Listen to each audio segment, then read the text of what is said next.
What's your favorite part about the coronavirus?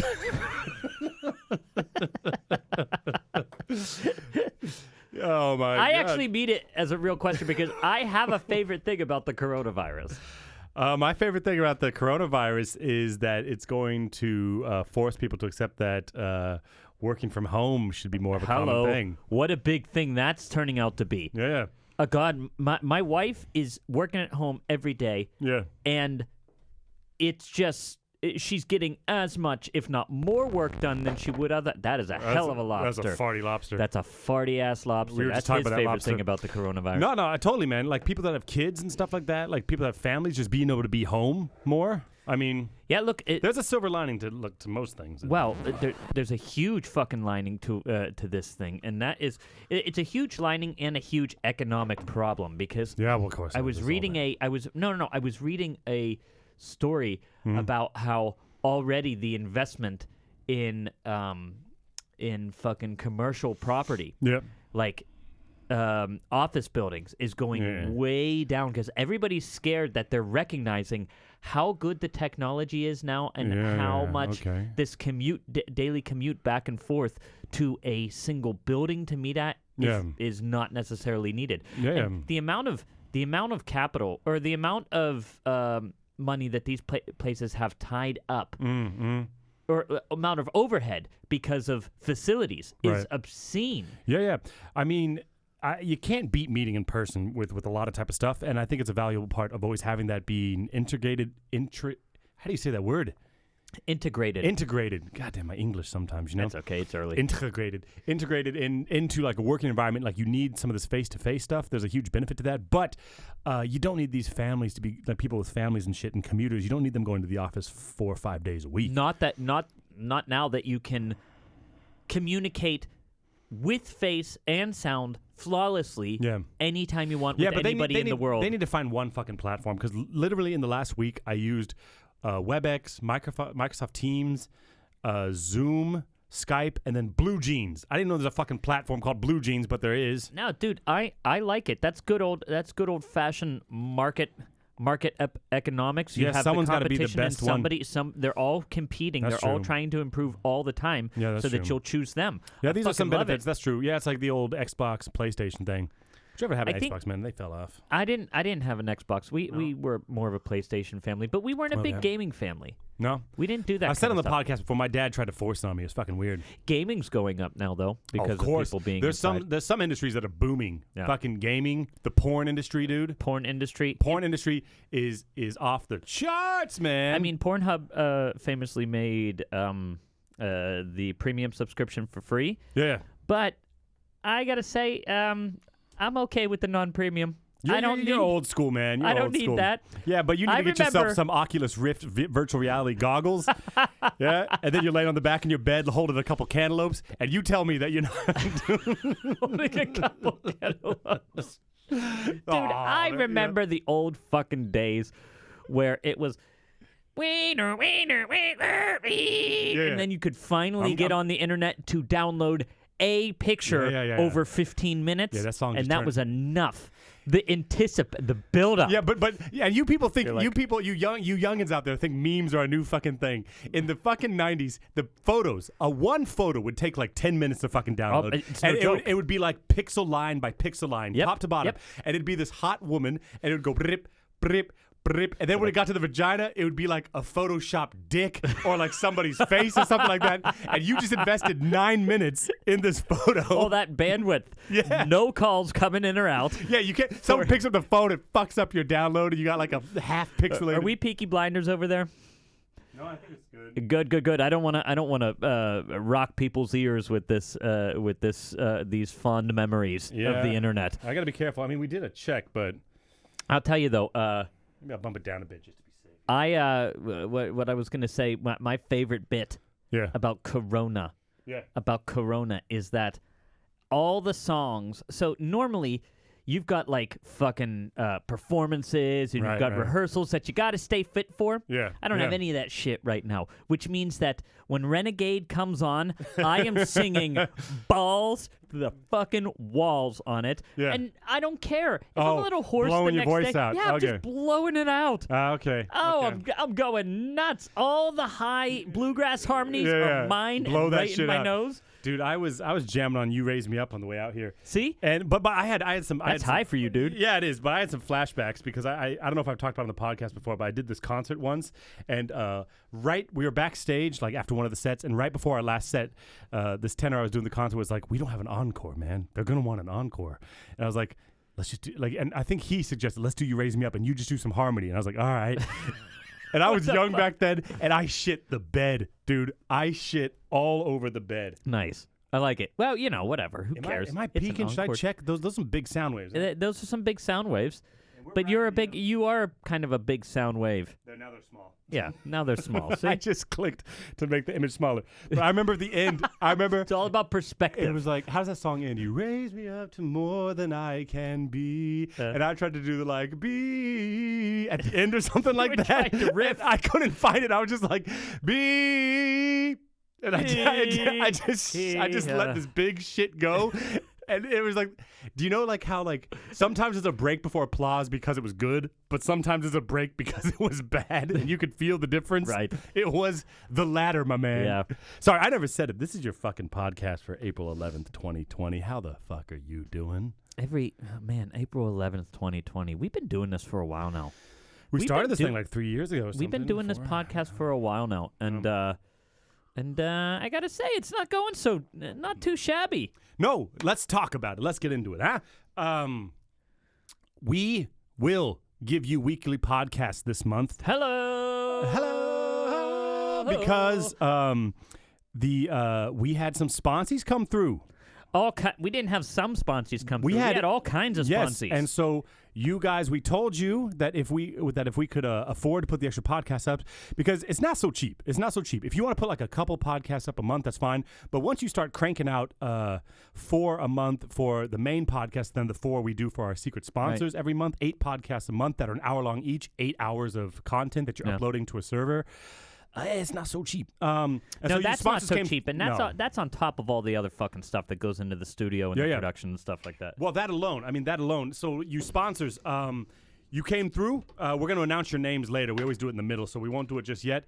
But you sponsors came through, and so we're going to give you weekly ones. So I'll announce the lineup right now, just so you guys can know what to expect for the months of April. Cool.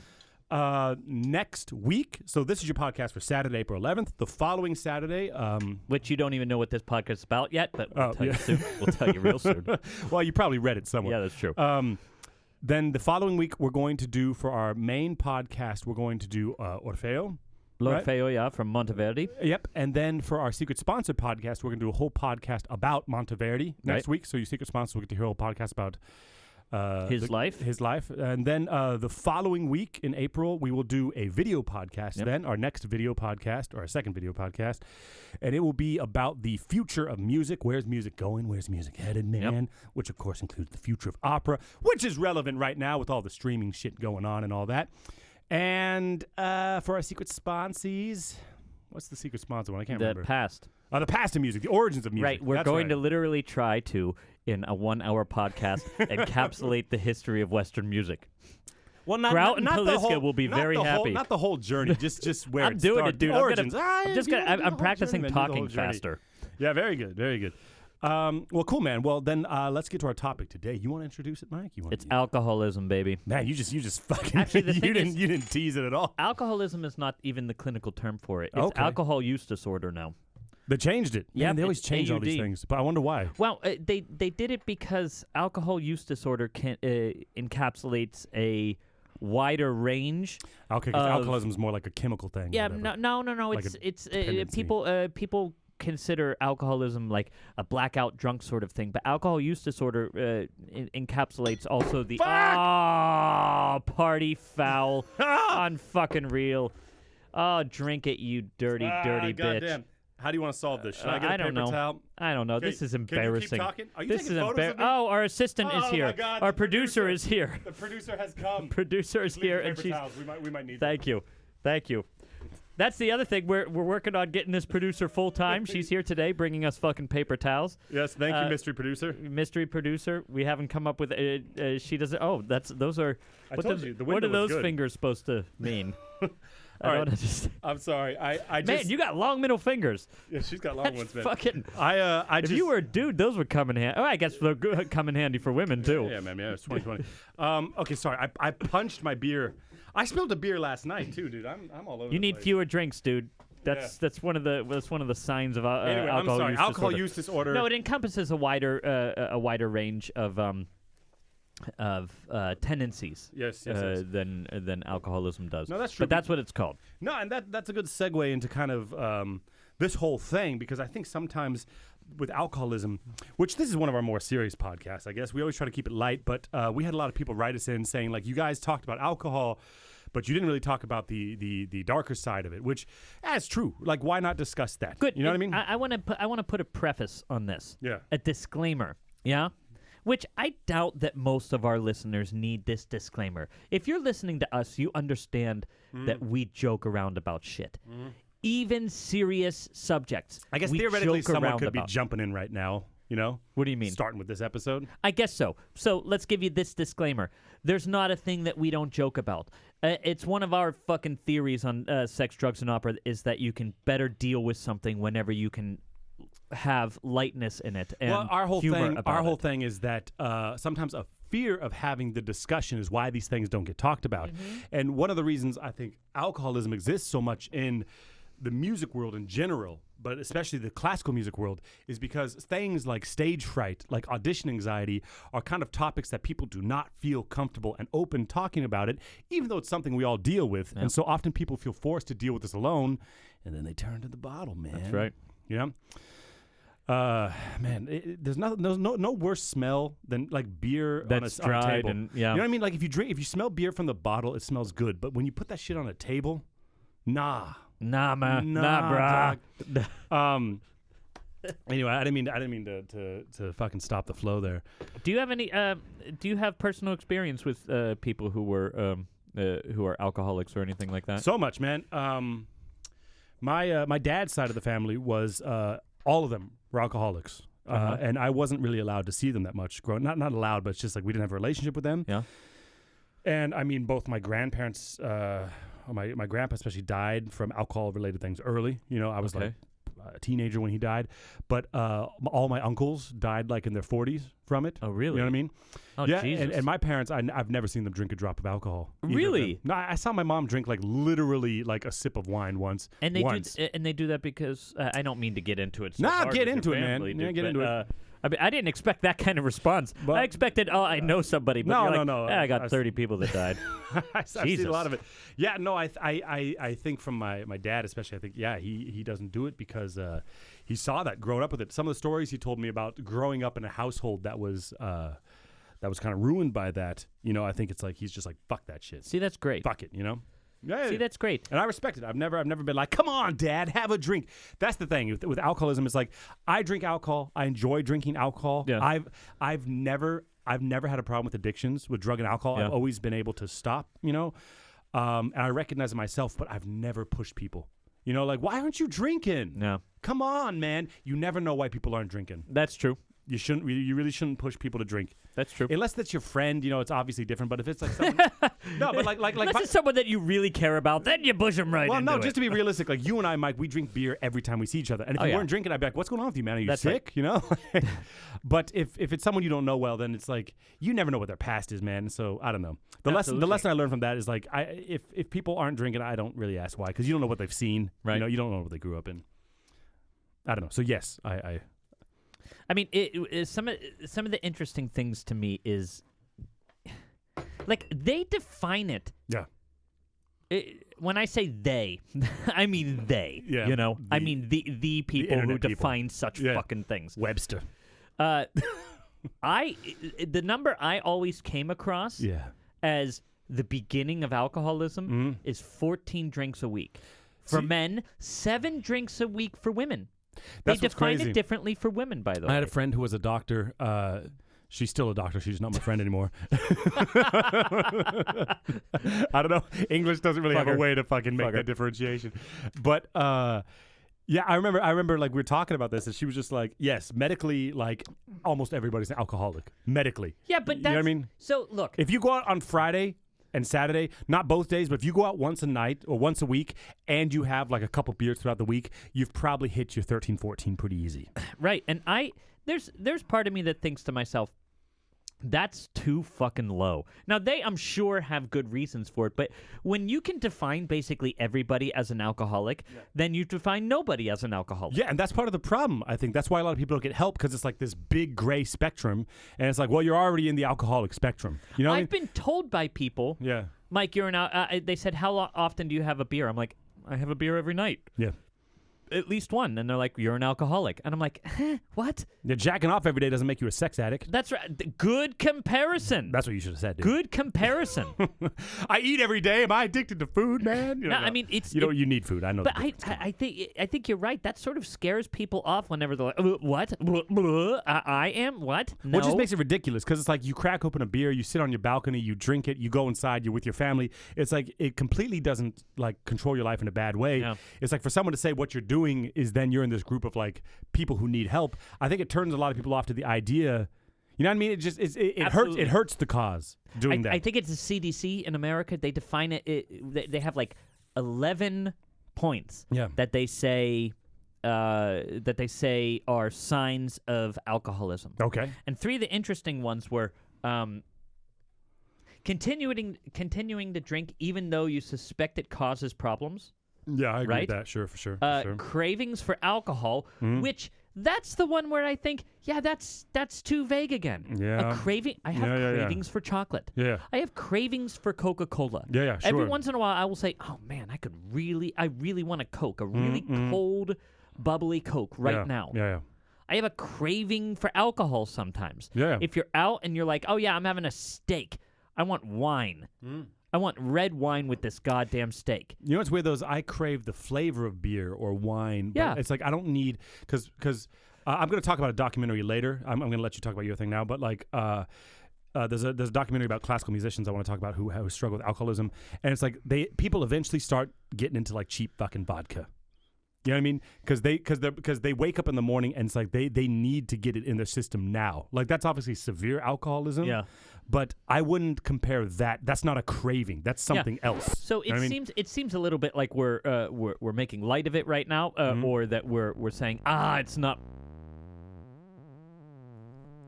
Leave it go. Leave it go. Leave it go. Leave it go. What the fuck? This is a record. This is a way big record. Come on. Squeak it out.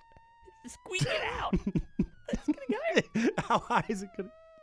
Oh my God! I gotta intervene. Good job, Lobster. That was the best. Look, Mike and I talked about the next piece of equipment we're gonna buy is a mixing board to stop the lobster. We are going to fucking murder this lobster. We're gonna get back in the alcoholism talk here. That was amazing. We spent a lot of time and effort upgrading the secret sponsor section, so everybody has individual logins now with their own individual password. We went straight at Pornhub, like we told you we were gonna.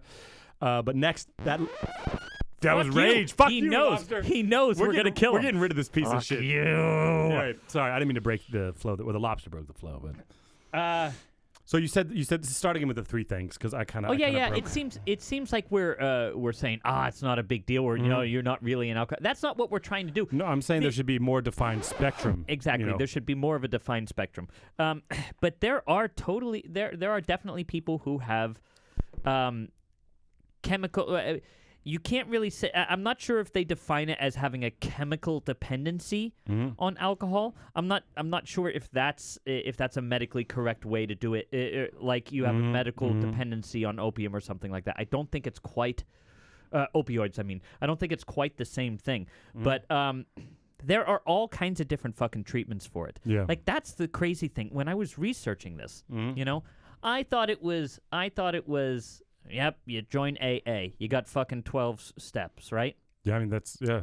But that is not at all the only way they go about it. Okay. And by the way, it's not just therapy. Yeah. There are all kinds of different drugs that are quite effective in treating alcoholism, right? A couple of them, naltrexone is the interesting one because what that does is it kind of takes away the high of having alcohol. You still get drunk, but you don't get high. So wait, off this of is it. something you're supposed to take like while you're drinking, like to wean yourself off of it? I guess so. Okay. It's like a used nicotine in a therapy. patch or something. It's used in a therapy, right? Okay. So, but that whenever you get drunk, but you don't get high, it's not nearly as pleasurable of an experience, and No. it's you're able to wean so like off you of it. you lose the euphoria and you just like okay. Jesus fucking Christ with this thing, Mike. We're buying a new mixing board. Yeah, dude. absolutely. Okay. Like tomorrow. Yeah. This one they have a fucking nasty ass drug though called disulfiram. Okay. Or wait. Let me see. Disulfiram, right? Now this thing, I fucking love this one. All right. Because its whole purpose is to just make you fucking miserable. Okay. When you drink. Alcohol gets in your body. It's just like fuck this. It fucks with an enzyme in your liver that breaks down alcohol, and the alcohol isn't broken down at all. Okay. Leads to fucking dizziness, nausea. Okay. Like you just have the shittiest time of your life. So shitty that it sort of is meant to prevent you from ever doing it again. It must be hard to take that pill again the next day then. You know, because you got to put the pill in your body for that to work. I don't know how they do it. If they do it like a fucking dog, where they put it in a piece of bread and they jam it down your fucking throat. Yeah. You know, I mean, it's interesting, but that one sounded nasty to me. Yeah, that sounds intense. I didn't realize there were so many like treatments out there. Oh, and there are plenty of other ones. There are some also that aren't necessarily approved by the FDA in America, but are approved in Europe for use. Okay. And they're all very similar. This thing is pissing me off. I'm gonna go over there and fuck some wires. Hold on. Shut the fuck up. Fuck you, lobster. I mean, well, I guess it's time to talk about the sponsors and how they're helping us. Should I pause and like deal with this? Did it finally break? Did the mixing board finally break? Okay. I don't know. Jesus Christ. All right, if this goes on much longer, dude, we gotta plug into a sound card and use our old mics or something. No, let's just keep fucking going. Fuck you. You're not gonna take away my joy, lobster. You're not taking it away. Anyway, so they have these fucking drugs, and then of course there are the therapies that you can go to. Yep. Now, there are a couple different ones that are common. Of course, everybody knows AA and the 12 steps. I'm sorry. We got to stop and deal with this. Okay. Make a note so you don't forget. Yep. Because we're going to come back to it. Hey, you motherfuckers, we're back. A Dinosaur Story. Remember that movie? We're on the other microphones, and there seems to be a buzz in the background, and I need to drink some fucking beer, so I get a little buzz going in my background. Talking about alcoholism today, people. All right. Look, it might sound like it for sponsor's sake, but we did not plan to have this equipment crash on the air. No. That is not what we planned to do. It would be genius, though. This is actually an episode that I care a lot about, and I really not enjoy. I don't want to say I enjoyed researching alcoholism or alcohol use disorder. Yeah. But I did. I was fascinated by it, and now that this is happening during this episode and fucking up the flow pisses me off. I think you can hear it in my voice. I'm just a little fucking pissed off about it. Yeah, but I think it seems worse to us because we've had to start and stop so many times now. But and we haven't had these issues for a long time, and now this fucking lobster. I'm taking that mixing board out and smashing it Office Space style. Yeah, I was gonna say straight up Office Space, dude. Fucking Office Space. Yeah. Okay, I think we're good now with our old mics. I can remove the hum, I think, in post. What I was going to say. Yeah? Before that fucking asshole lobster came and fucked me in the bum. Lobster's not cool anymore, man. Yeah, the lobster used to be like a little pet. No. Now that thing is like clamping down on my dick and balls. Yeah. And it's pissing me off. All right, get into it. Yeah. Oh, yeah, where the fuck was I? Oh, yeah, the 12-step stuff. Right. Yeah, look, so I had prepared a whole fucking list of 12-step stuff. Yeah. And I thought, oh, yeah, it's going to be good. I'll have resources for people to go to. And in doing my research on them, I don't want to do that anymore. Okay. I don't want to do it, and it's for a couple reasons. One, every fucking 12-step program I had, even Alcoholics Anonymous, has a fucking agenda behind it. Okay. For instance, Alcoholics Anonymous, you have to give up power to a higher power. It doesn't matter what it is, but the one thing that That's one of the steps. Yeah. The one thing that you got to do is recognize that you're powerless, right? And I think to myself, fuck that noise. Yeah. I don't want that. I don't want to be... I believe people can beat their problems through self-empowerment, not the other way around. Okay. And I'm sure there are going to be people writing us in and saying, well, Mike, you don't understand it, or you're just not getting what they're getting at. I get that. I understand what you're fucking talking about, right? But I'm allowed to have my ways of judging, opinions and ways of judging things also. And I don't believe that losing your self-empowerment is a proper way to, or is a good way to deal with it. Okay. But every single one had an agenda. If it was religious or even non-religious, they were like specifically secular things. Okay. I don't care about any fucking thing that you have. What I want is effectiveness. Yeah, right? Sure. And it turns out that in no way are these things demonstrably effective. Okay. Well, they just there's no data that says yes, they actually work. They actually have a good recovery rate. Okay. Now, there could be a couple reasons for that. One, their very nature of being anonymous kind of makes it hard to collect data because they play very close to the chest with personal data of people and numbers because they want it to be anonymous. That's cool. But the other reason they play close to the chest is that they have a vested interest in people thinking that they are effective. For instance, in America, you get a DUI. It doesn't matter whether you're an alcoholic or not. If you get a DUI, let's say you just had one too many drinks, and you thought, oh, I definitely had enough to be able to drive home. I had 2 beers and that's fine, but you're right over the edge. You have to the judge will send you specifically to AA. Yeah. Right? A specific organization, which is interesting to me because there's some religious tones to AA. They oftentimes want you to give it up to a higher power, meaning God. That's true. That's totally. And that bums me. That pisses me off a little bit because it's like, what? I don't believe in God. Yeah. What are you talking about? I'm not going and saying that I have to give it up to that person. No way. No fucking way. There must be alternative programs out there though that just don't have as much popularity. But you know the group there, that's what I mean. The group thing is hard to. It's hard to find evidence that it is actually as effective as they claim. Yeah, but I think if you are struggling with alcoholism, I think it's a very tough thing to pull yourself out of alone. I don't know if you need a group. I don't know if you need the group meetings, but you probably need someone. You know. I can accept that, and I'm not saying don't do these things. If that's what you feel you want to do it. The group thing. The group thing. Yeah. But it would be my advice to never give up the fact that you are going to have to change yourself and how you are thinking and acting, which means self-empowerment, not the opposite fucking of it, right? Yeah. And secondly, do it because you feel that you want to. I mean, but not because the numbers show that they are wildly effective. Right. There are other treatments, that non-drug treatments, that are actually really effective. Cognitive behavioral therapy. Yeah. I've known a couple people who have done not for alcoholism. Yeah.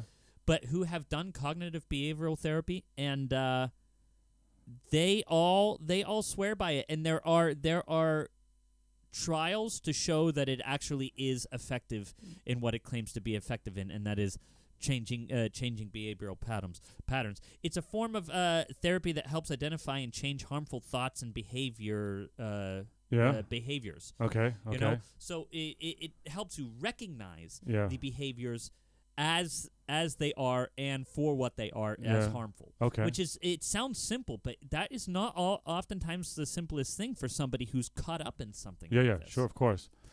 And the other thing which people oftentimes shit on, or it's become like a caricature of itself, which has some data to back it up as being effective, are interventions. Yeah, sure. Even small interventions of one person to another person for 5 minutes, especially if they're only at the beginning of alcoholism, those are the most effective, apparently. Yeah, okay. It's really, really interesting. Yeah, I mean, definitely having somebody call you out on your actions, I think in a lot of aspects of life is eye-opening, you know, because you often wonder, like, are people noticing that? Like, do people see this, you know?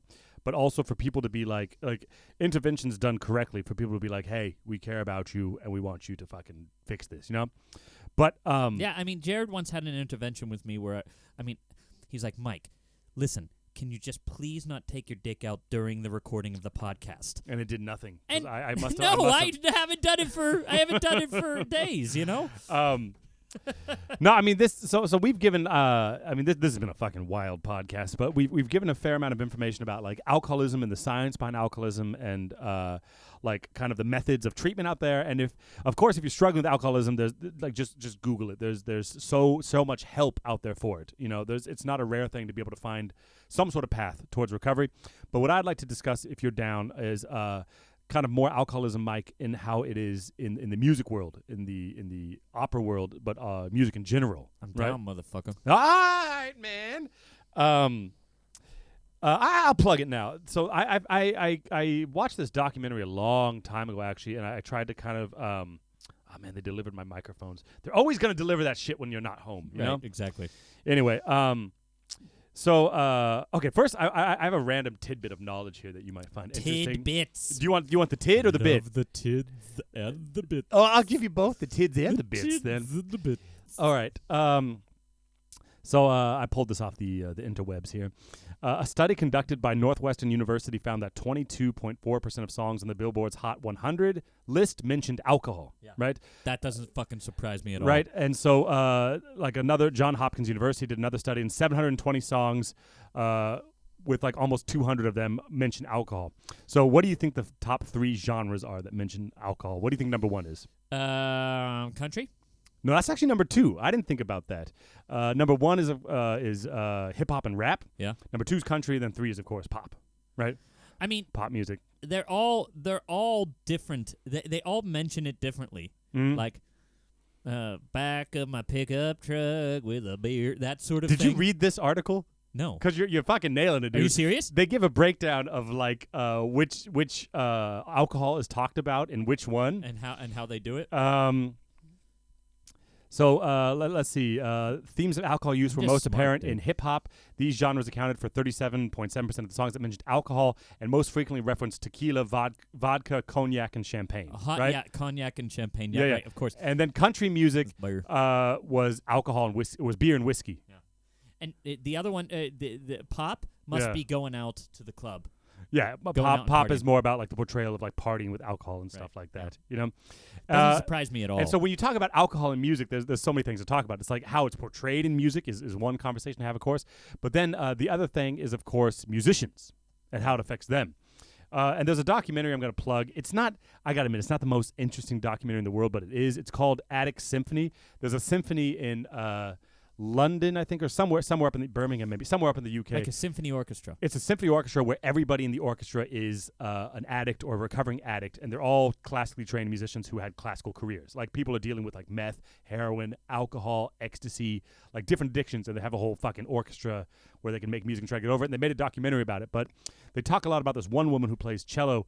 I can't remember her name at the moment, but like she talked about how like she felt like she couldn't talk about her stage fright and stuff like that.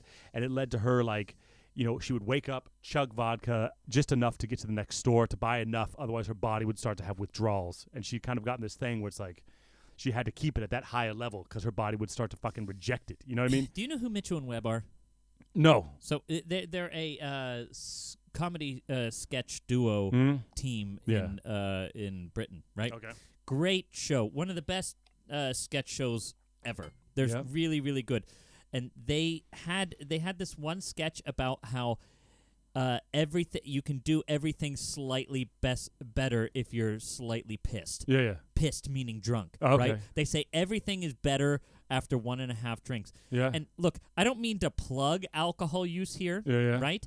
But what she was basically doing was taking that edge off so she was able to cope with that fucking stage fright a little bit better. But I always notice it when, like, if I go golfing with my brothers, or I start playing darts with my brothers, right? You don't have any alcohol in your system, and you suck. Yeah.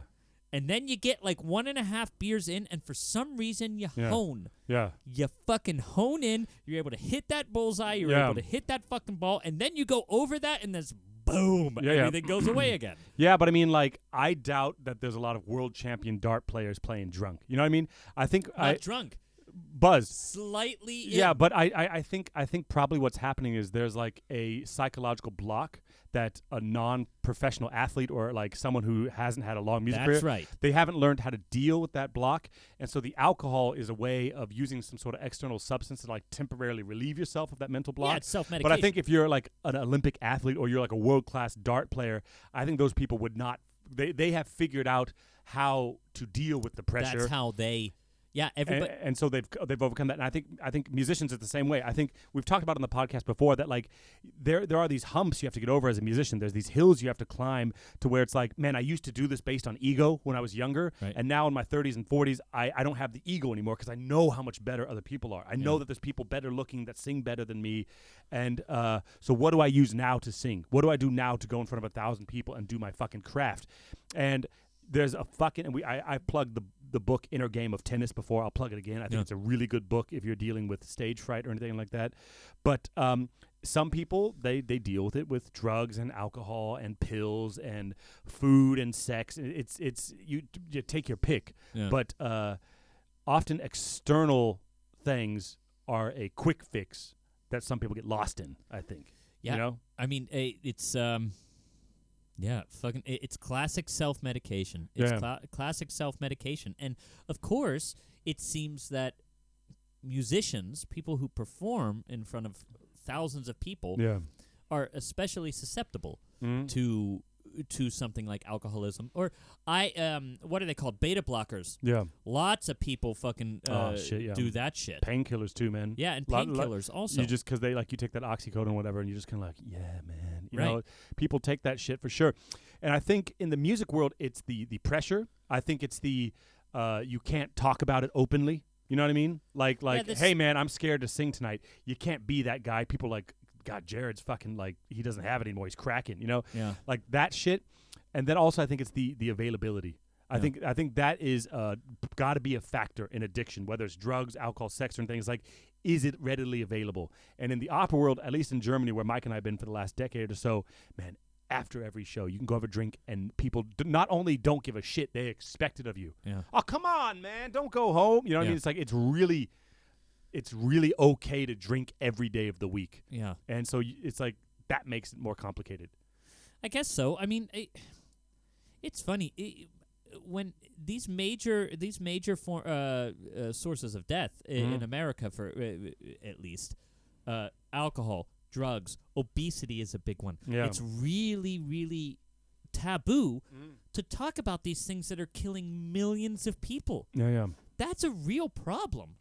Yeah. If you can't talk about it openly, then you are dooming yourself to be a victim of these things, of these silent killers. Yeah, exactly, man. And it's always hard for me to, like, when we talk about alcoholism or drug use or something, it's always hard for me to stay just on that topic, because to me, it's all kind of the same thing. It's all related. Whatever your vice is, everybody succumbs to a vice on some level or another.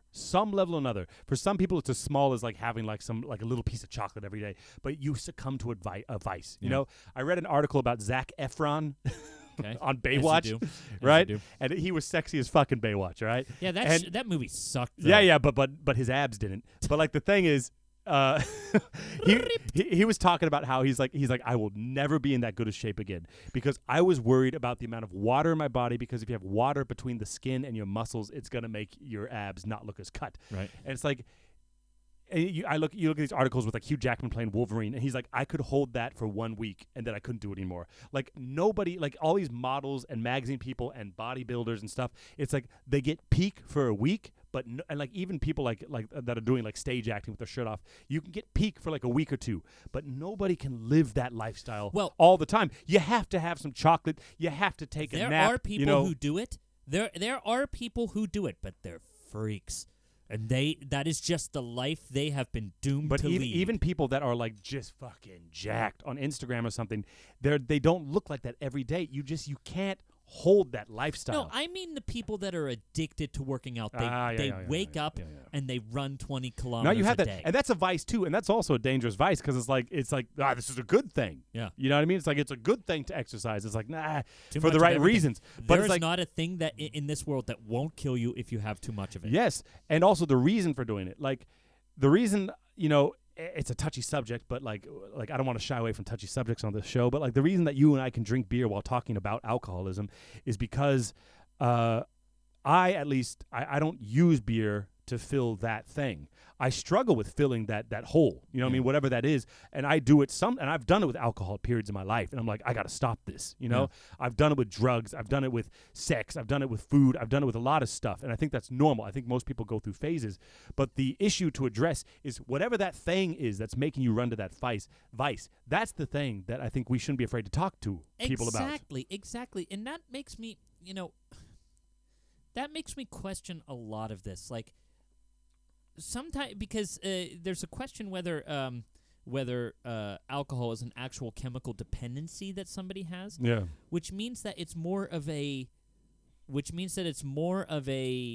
problem of self-medication. Okay, then what are you medicating for? Yeah. That is the underlying reason for the overuse of alcohol. Yeah. Which means that cognitive behavioral therapy is something that addresses those underlying issues. Yeah. Right? And this is why, for me, again, I would value the CBT over something like a 12-step, because it holds up a mirror to you and says, look, this is what you're facing. You've now got to take it and run. And you've got to recognize these things in yourself. That is taking responsibility. I fucking love that. And I think for anyone out there, I mean, everybody, every single one of you listening is struggling with something. You're a fucking liar if you're not. And narcissism's what you're struggling with if you think you're struggling with nothing, all right? So I might be a narcissist. Be honest with yourself. What? I mean, I oftentimes think about how happy I am, right? Yeah. And maybe, I don't know. I don't know what I'd be self-medicating against if I did. I know it sounds a little braggy, but I like my life. I like it. Yeah, no, that's fine. Like, and it's hard to find that balance. I think that's the struggle of life. It's like, how hard do I work? You know what I mean? Like, when am I being lazy and when am I just enjoying life? You know, that line is fucking hard for people to find, I think, and stuff like that. But you being honest with yourself. You know what I mean? That's really hard to do. And I think the road down, because I haven't gone down a terrible road of alcoholism that's led me to like rock bottom, but I definitely have seen it, and it's definitely happened to people close to me. I've had friends that have ended up on the street homeless. Have you drank more during your isolation? During your containment? Actually, quarantine? no. Actually, no. Really? Yeah, no, because I don't want to go out and get it, you know? Like, I'm like at home, I'm working, I'm in a flow. Not laziness, but it's like I don't have a car that it's like I got to go to the store and then carry it home and carry it up to the 5th floor I live on. That's the laziness. Yeah, okay. It's laziness. It's not laziness because I set up like a home gym. I'm working out every day. It's like the cost benefit. It's not worth it to me. Right. That's good. You know? I love it. I love that excuse. In the beginning, really I was, because I had a lot at home, you know, and I was like, shower beer. Why not? But now that supplies have run out, it's like I'm like, what's it called? Idle hands do the devil's work. Oh, okay. Right? Yeah, like if you have nothing to do. Right. If you've got nothing to do. You're going to start touching yourself. I just moved, you know. Actually, so we moved. Yeah. So we did a fucking move, right? Me, my family and I. And we moved. So we live in a complex of buildings, right? And we were on the first floor with a balcony. And we always looked down and saw a garden. And there were a bunch of students living in it, and it was a big, beautiful fucking garden. But no one was ever never out there. used it. Yeah, right? They never fucking used it. Right? When they were looking to move out, the landlords contacted us and asked, "Hey, do you guys want to move in?" And we said, "Fuck yes!" So we moved from one building to the other. Yeah. But it was complicated because those students ended up taking our apartment. Okay. So we were doing like a move simultaneously. Just a swap. Which means that over the past days, yeah, I would drink beer Yeah. When you're moving, you got to drink some beer. I mean. Yeah. But I didn't drink more than normal because I've been so fucking busy. Yeah. I've been so fucking busy. No, it's true. And this idle hands do the devil's work thing. I had forgotten that. Well, first I want to say this. Do people say garden in English, or is it a yard? You can say garden, but Can it you is say a garden? yard. Okay. It is a yard. It's a big grassy yard. It's a big grassy yard. It's a knoll. It's like a knoll. It's a grassy knoll. knoll. Nobody knows knoll outside of the JFK assassination. No. There's words, like if you did like a Google trend search of that word, you know what I mean? It's only JFK conspiracy theories. I don't say shit on Facebook, but I remember one of the last things I did on Facebook was there was this like trend going around where people were posting these things where they were like, my vocabulary is 25,000 words. I'm a genius. Do you remember that? Uh-huh. And this test was, it would show you a word and be like, what's the definition of this word? And so so one of the words, I can't remember it, but it was something obscure, and I was like, nobody knows this fucking word. Yeah. And so I did a Google trend search of Google searches for that word, and the day this test came out, it was like 000 through the fucking roof. And I posted on Facebook, and I was like, oh, you fuckers are lying. And I got so much shit for doing that. I was like, No, why would you get shit for doing that? Because I called all these narcissists out, and they got fucking angry. Of course you should call them out.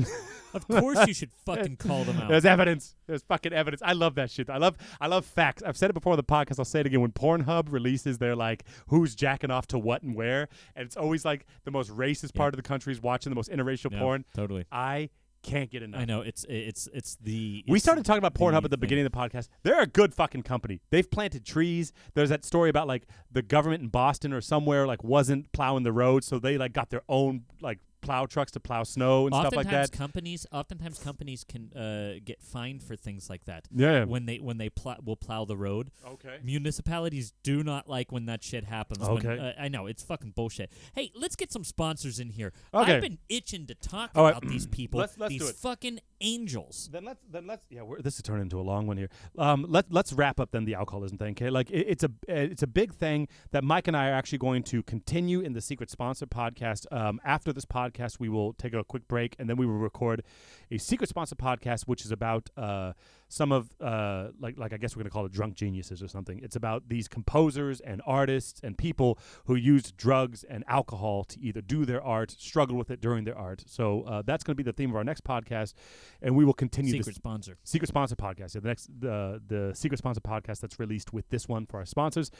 With the alcoholism talk, Mike and I, it's like we wanted to like take kind of a light approach to something serious. But of course, if you're struggling with alcohol, the last thing I'm going to do, like think about if you want to sum it up, I'll sum up my side of it, and then we can move on to the sponsors. I'll see how well you do. My whole thing I just want to say is that I think a lot of problems in the world, because one of the things I'm a little bit of an advocate for is like male mental health issues. I think a lot of people sweep those under the rug. Absolutely. Like fucking man up, pussy, like that whole shit. You know, I think people don't realize how hard that is for a person and also society. And I think for a lot of men, but also women, but a lot of people in the arts, I think they feel like they can't fucking talk about things sometimes. Yeah. And it's always better to speak up earlier and to tackle problems earlier before they're a problem. You know what I mean? So my whole thing is just fucking open up, speak up. And if you don't have anyone in your life, there's Google, there's phone lines, there's hotlines. You can chat with someone, there's email things. Fucking start the process. Yeah. And you can always back out if you're like, this is fucking weird. Yeah, look, I think I would just expand on that by saying, so I mentioned the one sign that they talked about, that the CDC talked about, was continuing to drink even though you suspect it causes problems, right? Yeah. The suspecting it causes problems. Yeah. If I can plant any little seed in somebody's head, Yeah. is when you start suspecting is something, yeah. then you should really, really say, okay, wait. Mm-hmm. Take it seriously. Yeah. Work through it. Yeah. Right? Work through it mentally. Find out whether it actually is that causing the problem, right, or not. And if it is, then you really should start thinking. Yep. Again, you want to have control over yourself. If you want to have control, lots of people want to fucking change the world, and they can't fucking change themselves. Yeah. You know? Yeah, it's really hard, but we've said it before on the podcast, but it's a skill. It's a skill. Changing yourself, bettering yourself is a skill, and you got to just start, and you're going to be shitty at the beginning. Yeah. You're going to fail at going to the gym. You're going to fail at not having that beer, but you will get better at it, but you got to go down the road. Yep. All right? That's right. So take care of yourselves. We care about you. Find the fucking help you need. All right, man. All right, let's do it, Mike. How many minutes are we at here? Oh, we're at 50. Holy shit, dude. Fuck it, man. Half of it was fucking lobster. Our sponsors gave us. Are you doing the sponsor music? Yeah, I'm gonna get it up for. But our sponsors gave us the ability to do more data. So if it's a long one, it's a long one. So 1, 2, 3, 4, 5. You have 5 here. The last one is just an abbreviation. There, it's an acronym, right, or whatever that's fucking called. So, wait, what is that called when you write just the first, like your initials? It's just initials. Oh, God damn it. All right, man. Oh shit. There we go. First up, Natalie Grimmett. What was the one? Grimace? Was that the from McDonald's? Grimace. Natalie Grimace. We got Jörg Kettlitz. Ooh, that's a nice percussive last name. Kettlitz. Jörg Kettlitz. Then coming up next is Bethany Smith Jacobs with the nice dash there. What's it called? Hyphenated name. I like it. I got an echoey Ali.